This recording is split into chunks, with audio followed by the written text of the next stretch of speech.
दुश्मन ने अटैक कर दिया भाई, अब सेना तैयार करनी है और लड़ना है। तुम्हारी तलवार की धार को देने के लिए, तुम्हारे मशीन गन में बुलेट्स डालने के लिए जी जान लगा दो, लहू लुहान हो जाओ, एकदम पसीना निकल रहा है, एकदम हालत खराब हो जाए, पीछे से कोई निकल के आएगा 10वीं पोजीशन से दौड़ता हुआ, पूरी एनर्जी झोंक देगा, क्योंकि उसको पता है कि इस फिनिश लाइन के बाद मुझे कुछ नहीं करना है लाइफ में, यही मेरा गोल है, यही मेरी आखिरी मंजिल है, यही मेरी जिंदगी, यही मेरी मोहब्बत, और उस तरह से वो दौड़ता है लास्ट में। तो आपके लिए भी वही समय आ गया। इस समय आप 8-8 घंटे अगर सीरियसली डेडिकेटेडली होके पढ़ गए, पॉसिबल ही नहीं है कि तुम खराब करके आओ।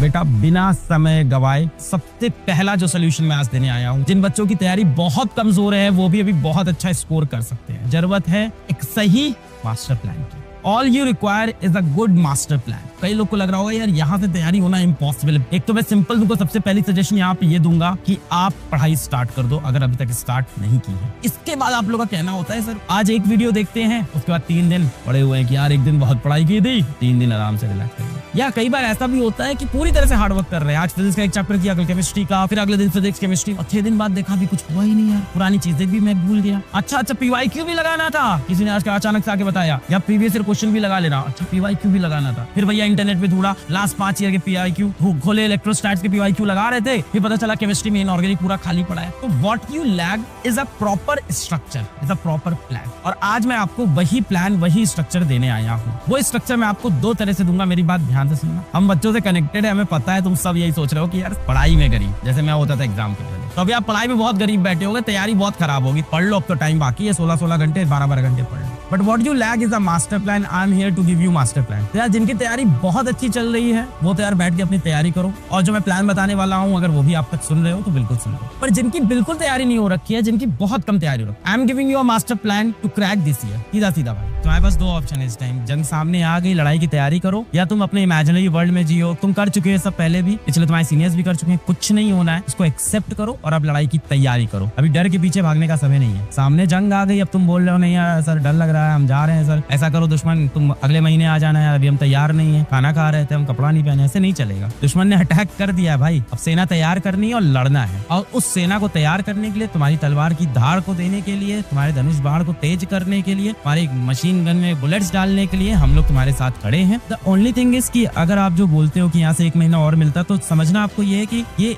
कोई बोर्ड का एग्जाम नहीं है कि 1 महीना और मिलेगा तो मैं 95% आ जाएंगे, कुछ फर्क नहीं पड़ेगा ना आप कितने भी नंबर ले आओ, क्योंकि अंत में सीट तो लिमिटेड ही है ना तुम्हारे पास। तो वो जो कंपटीशन है वो तो वही रहेगा। 1 महीना जितना आपको मिलेगा उतना आपके पड़ोसी को मिलेगा, पूरे इंडिया के हर स्टूडेंट को मिलेगा, हर किसी की तैयारी उसी लेवल पे आ जाएगी, फिर कंपटीशन उसी लेवल का होगा। सीट्स नहीं बढ़ रही है ना। अगर आप ये बोलते हो 1 महीने के अंदर नंबर ऑफ सीट्स बढ़ जाएंगी कॉलेज के अंदर, तो बात अलग थी। सीट्स वही रही, बोर्ड का एग्जाम नहीं, 1 महीना और मिले तो मेरे 80 से 90% हो जाएंगे, कोई फर्क नहीं पड़ता। यहाँ पे परसेंटाइल रिलेटिव है कि आपके अगल बगल वाले कितने नंबर आ रहे हैं। तो यार सबके लिए जंग उतनी ही बराबर रहेगी। तुमको लग रहा है किसी की तैयारी बहुत अच्छी चल रही थी, तो भैया जिसकी तैयारी अच्छी चल रही थी वो अंडर 100 रैंक सोच रहा था, अब उसकी अंडर 100 डाला, उसके लिए भी चैलेंज हो गया, वो अंडर 1000 सोच रहा हो किस तरह से आ जाए। कंपटीशन सबके लिए बराबर रहने वाला है, सारे इंपॉर्टेंट क्वेश्चंस हो जाए, प्रेडिक्टेबल क्वेश्चंस हो जाए, इंपॉर्टेंट थ्योरी हो जाए, और एक बार तेजी से रिवाइज करे, एकदम जी जान लगा दो, लहू लुहान हो जाओ, एकदम पसीना निकल रहा है, एकदम हालत खराब हो जाए कि इसको फोड़ के आना है। उसके बाद अगर थोड़ा सा खराब होगा ना, तो तुम समझ रहे हो थोड़ा सा ही खराब होगा, हमारा उतना खराब नहीं होगा। तुम इस चीज को पॉजिटिव मोटिवेशन की तरह देखो। जो मैराथन होती है, जो रिले रेसेस होती है, वहाँ का डिसीजन जो होता है वो लास्ट के 500 मीटर में होता है मैराथन का। आखिरी 500 मीटर में एक पीछे से कोई निकल के आएगा 10वीं पोजीशन से दौड़ता हुआ, उसने क्योंकि एनर्जी बचा रखी थी, और वो वहीं पे डेडिकेटेड अपनी पूरी एनर्जी झोंक देगा, क्योंकि उसको पता है कि इस फिनिश लाइन के बाद मुझे कुछ नहीं करना है लाइफ में, यही मेरा गोल है। वो एकदम डेडिकेटेड हो जाता है कि यही मेरी आखिरी मंजिल है, यही मेरी जिंदगी, यही मेरी मोहब्बत, और उस तरह से वो दौड़ता है लास्ट में, ऐसी जान लगा के दौड़ता है। तो आपके लिए भी वही समय आ गया। हो सकता हो साल भर कोई 6-6 घंटे पढ़ रहा हो, पर वो सीरियस नहीं था उन 6-6 घंटे में। इस समय आप 8-8 घंटे अगर सीरियसली डेडिकेटेडली होके पढ़ गए और सारी चीज अगर फॉलो करोगे, तो पॉसिबल ही नहीं है कि तुम खराब करके आओ। अच्छा करके आओगे, बहुत अच्छा करके आओगे, ये मैं नहीं कह सकता हूँ, पर अच्छा करके आओगे, आप एक रिस्पेक्टेबल स्कोर तक पहुंच जाओगे। ऐसा नहीं है कि देखो सच बताएं, अगर मुझसे कोई पूछे सर डर लग रहा है, यार हम लोग को भी लग रहा है, जो सच्ची बात है, इंसान है, झूठ क्या बोले, सुपरमैन थोड़ी है। मतलब कुछ चीजें लाइफ में हाथ में होती है, कुछ चीजें लाइफ में हाथ में नहीं होती, तो उन चीजों को मत ट्राई करो जो तुम्हारे हाथ में नहीं है। तुम्हारे हाथ में क्या है कि अभी यहाँ से सीरियसली पढ़ना, लग के मेहनत करते हैं, बाकी फिर तो ऊपर वाला देखेगा, इसके आगे और क्या बोल सकते हैं। बस यार होल्ड ऑन करना है। कई बार क्या होता है कि लास्ट में आते आते ना होल्ड ऑन नहीं हो पाता। मैं यही बोलता हूँ कि जो लाइफ में सबसे नीचे गिरता है वो इंसान लाइफ में सबसे ऊपर उठता है, क्योंकि वो होल्ड ऑन किया रहता है। गिरते गिरते भी उसकी उम्मीद नहीं खत्म होती है। तो होल्ड ऑन किए रहो। अपनी हार में तुम जितना नीचे गिरोगे, अपनी जीत में तुम उतना ऊपर जाओगे। बस तुम अपने प्रिंसिपल्स पे, अपने एथिक्स पे, अपने रूल्स पे, अपने डिसिप्लिन पे होल्ड ऑन करो। रास्ता सही अगर है तो अल्टीमेटली सही जगह पहुंच जाओगे, अपनी मंजिल तक पहुंच जाओगे।